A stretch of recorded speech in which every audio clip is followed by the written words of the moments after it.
கூடுதலா இந்த இஸ்ரேல்காரன் தான் அட்டிக்கிறாண்டாப்பா அந்த மாதிரி இருக்கின்ற மோசமான சம்பவங்களை நாங்க கேள்விப்பட்டிருப்போம். கூடுதலா நான் அப்படிதான் கேட்டிருக்கிறேன். ஆனா ஈரான்காரன் சும்மா பொல்லாண்டு இஸ்ரேல சும்மா போட்டு பொழக்கிறாண்டாப்பா. இது போல நிறைய செய்திகள் நிறைய இதுகளை பார்க்கக்கூடிய வகையில் இருக்கு. இப்ப உடனே ஒரு கூட்டம் வந்துருவாங்க, நீ என்ன ஈரானுக்கு சப்போர்ட் பண்றியா இல்லடா இஸ்ரேலுக்கு சப்போர்ட் பண்றியா, இது மாதிரி ஒரு கூட்டம் கிளம்பி வந்துருவாங்க. ஐயா ராசா, நான் இஸ்ரேலுக்கும் சப்போர்ட் பண்ணல ஈரானுக்கும் சப்போர்ட் பண்ணல, நான் சப்போர்ட் பண்றதுனால ஒரு மாற்றமும் வரப்போறதும் இல்லை. ஆனா என்னதான் இஸ்ரேல் அடிச்சாலும் சரி ஈரான் அடிச்சாலும் சரி செத்து மடிய போறது ஒரு சாதாரண எங்களை போல மக்கள் தான் செத்து மடிய போறாங்கன்னு. அதனால போர் இந்த யுத்தம் இந்த மாதிரியான சூழ்நிலையெல்லாம் வேண்டாம் ஐயா. ஆனா இது கதைக்க போனோம்டா இதுக்கு பாத்தீங்கன்னா இஸ்ரேல்காரன் அவன் ஒரு நீதியை கதைப்பான், அவன்ட பக்கம் ஒரு மிகப்பெரிய ஒரு நீதியை கழிச்சிட்டு இருப்பான். ஈரான்காரன் பாத்தீங்கன்னா அவன்ட பக்கம் ஒரு நீதியை கழிச்சு கொண்டிருப்பான். ஆனா இந்த மாதிரியான போர் பதற்றமான சூழ்நிலையில அந்த இரு நாடுகளும் சண்டை பிடிச்சாலே ஒரு சுமூகமான சூழ்நிலை வந்துடும். ஆனா இப்ப ஈரானுக்கு நாங்க ஆதரவு அளிக்கிறோம், ஆயுதம் தாரம் அது தாரம் இது தாரம் உசுப்பேத்துறதுக்கு ஒரு கொஞ்ச நாடு வந்துருவாங்க. அதே மாதிரி இஸ்ரேல் எடுத்துக்கொண்டாலும் நீ நிறுத்தாத, நீ அட்டி, நான் உனக்கு ஆயுதத்தை தாரன் அதை தாரன் இதை தாரன்னு மிகப்பெரிய நாடுகள் அந்த நாட்டுக்கு பின்னுக்கு வந்துருவாங்க. ஆனா கடைசியில பார்த்தா ரெண்டு நாடும் அடிப்பொடிப்பட்டு ரெண்டு நாடும் சீரழிஞ்சு சாப்பிட்றதுக்கே வழி இல்லாத சூழ்நிலையில போய் நிற்பாங்க. அதனால என்னைய பொறுத்த மட்டும் உண்மையான அது எந்த நாட்டினுடைய மிகப்பெரிய தலைவர்களாக இருந்தாலும் சரி, வல்லரசு நாட்டினுடைய தலைவர்களாக இருந்தாலும் சரி, நீங்க உங்களுக்கும் இந்த பூமியில நீண்ட காலம் வாழ முடியாது, கொஞ்ச காலம்தான். உங்களினுடைய சுய லாபத்துக்காக இன்னொரு நாடை சண்டை பிடிச்சி உங்களோட வியாபார தந்திரத்துக்காக உங்களினுடைய சில அற்ப சொற்ப தேவைகளுக்காக சண்டை பிடிக்க வச்சு நீங்க சில விஷயங்களை செய்யலாம், சாதிக்கலாம். ஆனால் நீங்களும் இந்த குறுகிய காலம் தான் இந்த பூமியில வாழ போறீங்கன்றதை ஞாபகம் வச்சுக்கொள்ளுங்க.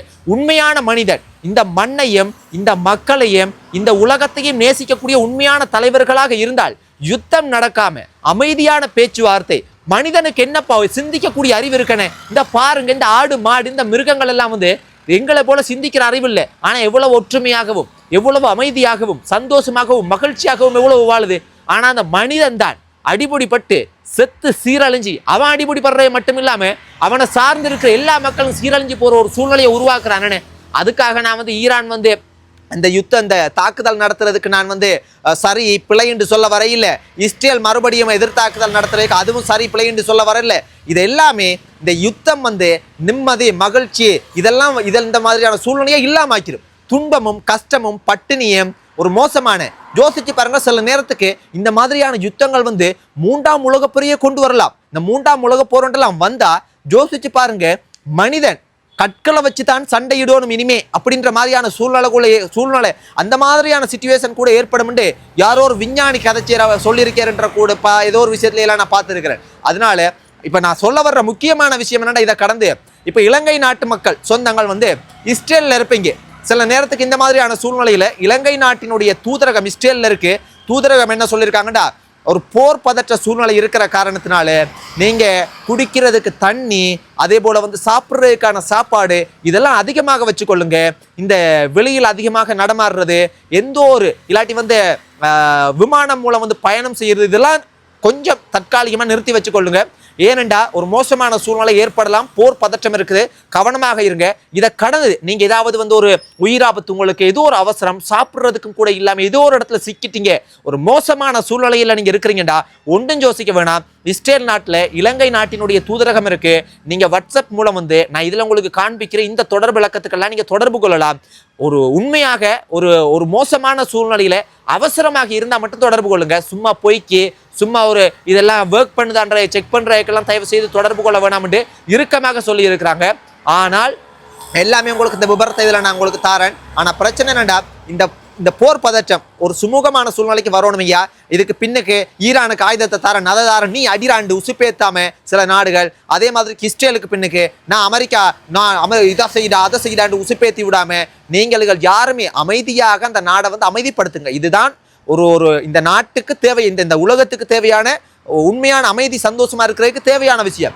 யுத்தம் முடிவுக்கு தராது, எந்த ஒரு சூழ்நிலையுமே முடிவாகாது. ஆனா இதுல ஒரு விஷயம் இருக்கேன்டா, இஸ்ரேல்காரன் இவ்வளவு காலம் அடிக்கிறானே, ஏன் யாருமே வாய் துறக்க இல்லை? ஈரான்காரன் அடிச்சோன்னு மட்டுமே வாய் துறக்கிறீங்களே என்ற ஒரு கேள்வியோடு வரலாம். உண்மைதான், இவ்வளவு நாள் இஸ்ரேல்காரன் அடிக்கிறான் யாருமே வாய் துறக்கல தான். ஈரான்காரன் அடிக்கும் போது மட்டும்தான் நம்ம அதை கதைக்கிறோம். அதை நானும் யோசிச்சேன், என்னடாப்பா எனக்கும் இன்றைக்கு தான் கண் திறந்திருக்கா, ஏன் இவ்வளவு காலமா இஸ்ரேல்காரன் அடிக்கிறானே. ஆனா ஈரான்காரன் அடிச்சோன்னு தான் அது ஒரு பெரிய ஒரு செய்தியா இருக்கு. பாருங்க, இஸ்ரேல்காரன் இவ்வளவு காலம் அடிக்கிறான், அது ஒரு பெரிய ஒரு விஷயமா. அதாவது ஈரானுக்கு அடிக்கலன்றாலும் ஏதோ ஒரு ரீதியில அடிச்சு கொண்டு தானே கிடக்குறான், காசாவுக்கு அடிக்கிறான், அதெல்லாம் அடிக்கிறான் தானே. ஆனா ஈரான்காரன் அடிக்கிறான்னு அது ஒரு மிகப்பெரிய ஒரு செய்தியா, மிகப்பெரிய ஏதோ ஒரு பெரிய இவன் ஒரு வன்முறையை தூண்டுறான். பெரிய யுத்தம்ன்றதே வன்முறை தான். ஆனாலும் அந்த இஸ்ரேல்காரன் இவ்வளவு நாளும் செய்யும் போது அதை ஏன் பெரிய உலகளாவிய ரீதியில பெரிய ஒரு பேசு பொருளா இல்லைன்ற மாதிரிக்கெல்லாம் இருந்துச்சு. நான் இந்த நீதியை கதைக்க வரல, ஏனண்டா இது ஒரு பெரிய ஒரு விஷயம் உண்டு. இதை நீதியை கதைக்க போனோம்டா இது இந்த வரலாறுகள்லாம் பின்னுக்கு போனா இது ஏகப்பட்ட விஷயங்கள் இருக்கு. அந்த அளவுக்கு கதைக்கக்கூடிய ஒரு ஆள் நான் இல்லை. ஆனா ரொம்ப கவலையா இருக்கு, துன்பமா இருக்கு. யுத்தம் இந்த உலகத்துக்கு ஒரு நிம்மதி மகிழ்ச்சி இல்லாத சூழ்நிலையை தான் கொண்டு வரும்.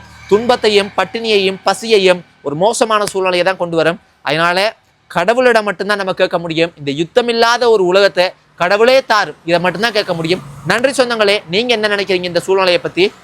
இன்னும் ஒரு காணொலியில சந்திப்போம். நன்றி.